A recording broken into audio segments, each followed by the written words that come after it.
এইটো ক'ব লাগিব হয়নে নহয় আচ্ছা আমি নিযুক্তি পত্ৰ দিয়া প্ৰক্ৰিয়াটো প্ৰযুক্তিৰ সহায়ত আমি সুন্দৰভাৱে কৰিম এতিয়া আমাৰ যোনে যি বিভাগত নিযুক্তি পাইছে সকলো বিভাগৰে এটা বিভাগীয় ৱেবছাইট আছে গধূলি 6টা বজাৰ লগে লগে টেলিভিছনৰ পৰ্দাত আমি ৱেবছাইট কেইটাৰ নাম আমি পাই যাম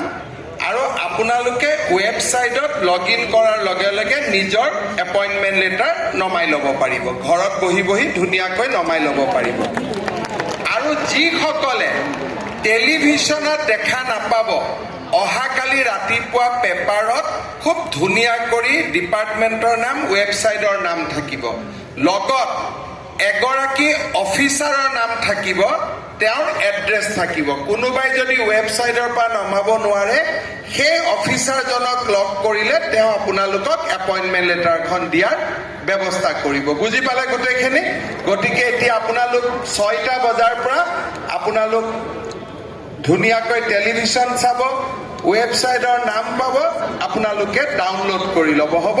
সকলোকে আকৌ এবাৰ অভিনন্দন জনাই আজিৰ সভা ইমানতে আমি সামৰণি মাৰিছোঁ